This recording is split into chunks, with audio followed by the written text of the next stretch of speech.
Hey everyone, so making another video.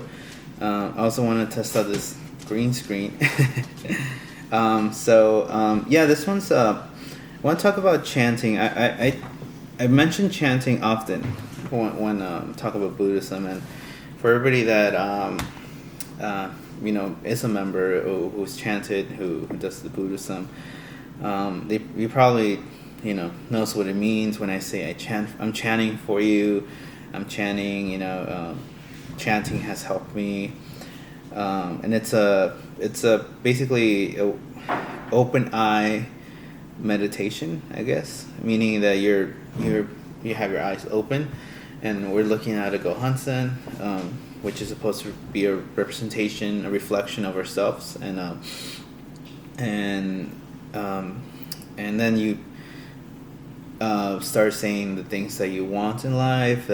Talk about think about your issues and your problems, and you're trying to find the answers within, and you're trying to throw it out there. That you want these things to happen. And then I've also been reading a lot of books, and I've been practicing Buddhism for about 3 years. Since 2023, so 2024, 25. So that's about 2 years and a half now. And basically, I've found a lot of similarities with people who have become accomplished, or who have written books that have helped other people. One of those persons is David Goggins. I read his book, Can't Hurt Me. And then there's Mel Robbins, who wrote the book Let Them, and then Eckhart Tolle, who wrote The Power Now and A New Earth. And these are all great books. Highly recommend. I like the audiobooks, so I like to hear the authors themselves read the books, which is actually a cool experience. Not that many authors do that, and these three do. So, and they all kind of have. They kind of all do similar things to be able to get to a place where they can find the confidence and the courage and the will to take action and accomplish their goals and their dreams and etc. There is David Goggins who talks to himself and to a mirror. He calls it the accountability mirror. He literally stands in front of a mirror and starts talking to himself, and in the David Goggins way. I don't know if anybody knows his style, but and he basically says the things that he wants to accomplish. He's honest with himself. He posts Post-its around the mirror of the goals he wants to accomplish. And then there's Mel Robbins, who her Let Them theory.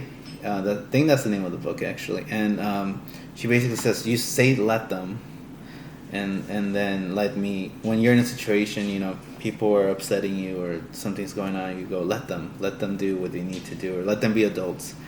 And then there's another step, let me. So now that you have let them be them, which in a way is accepting the situation, acknowledging that it's happening, and knowing that you can't control it, and then let me do what's best for me. Another, how can I help myself kind of thing. And then the last one is Eckhart Tolle, who he basically says to become the observer. His method's a little more methodical and spiritual, but I love it and agree with everything he says. But it's about becoming the observer of yourself, of your mind, of your emotions, and knowing that you are not your emotions and you're not your thoughts. It's all that's just a reaction to the external world, and it's just more about observing it and letting it pass through you and not reacting. Or you get to choose how to react to all that stuff. But essentially, when I chant Nam-myoho Renge Kyo, that's what I'm doing. Exactly what these three people are doing is what I'm doing. Again, we sit in front of the Gohansen. You could do it in a white wall, and you say Nam-myoho Renge-yo, Nam-myoho Renge-yo. And again, Nam-myoho Renge Kyo means I depart myself to the mystic law of cause and effect through sound. And I just find that phrase, very, I feel, in a good way, I feel that's kind of the nature of this universe. Every action has a reaction, and we need to be aware of our choices and accept the consequences. And so again, we need to choose the best choices for us so we can have the best effects, essentially. But the other thing I found out, or at least I feel that I'm trying to do while I chant, is to find myself. And I've been traveling, I've been meeting a lot of new people, trying different new things, and I think, again, maybe you think differently, but I think we're all trying to find ourselves. And I used to do it. I used to be a big comic book fan, go to conventions, stuff like that, and I would buy a lot of things, and then now I realized that I was kind of finding value and in that thing that I bought. That's mine, and it's giving me value, kind of stuff. And some people do it when they travel, or when they're dating, or meeting new people. I think everybody's trying to find themselves. They're searching for themselves. But the funny thing is that yourself is with you at all times. So it's about looking within, and that's kind of what I chanting does for me. It lets me look within. It lets me find myself. And when I'm with myself, and I'm in a tough situation, I feel more comforted. I feel like I could tackle it better and be able to solve that problem easier. So so that's what I find when I chant. So if you're struggling, if you're trying different things, if you feel insecure, if you feel anxious, if you feel unhappy, depressed, that life sucks, I strongly encourage you to try to chant. It would life is about taking action, making those moves to make yourself happy. And this action, this move that I made myself to start chanting, to read the Buddhist philosophy, to meet other Buddhas, has given me the confidence and the security within myself to be able, and it's made everything more, again, I don't know what other words to use, but more pleasurable. Going on trips is more fun now. I went to Huntington Beach, and I was out there in the waves, jumping around in the ocean, and getting dirty and whatnot, running around, and my friends, my girlfriend and we went to karaoke bars, and I was singing up there and all these other things, and I could have been the guy, I don't want to sing, I don't want to get wet, I don't want to get dirty, kind of thing, and my experience would have been lesser because of that.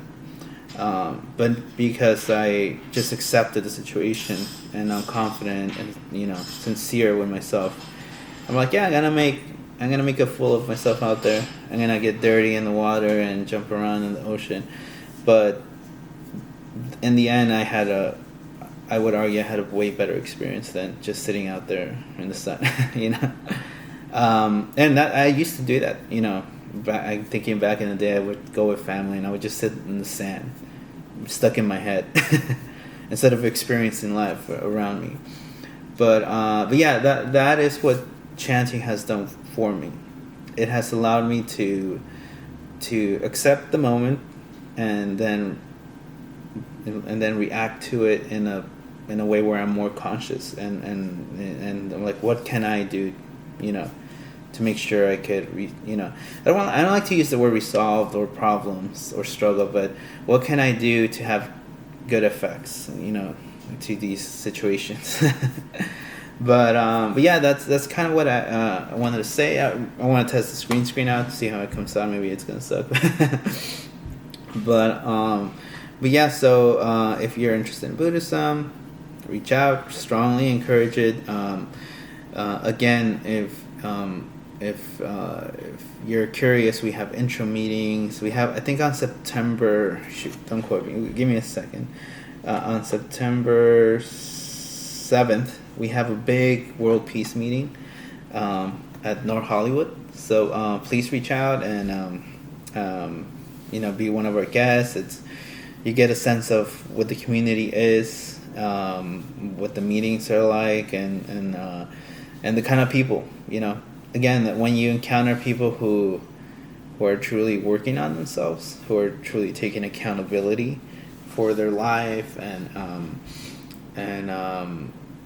just live life with so much optimism, it's a whole different vibe.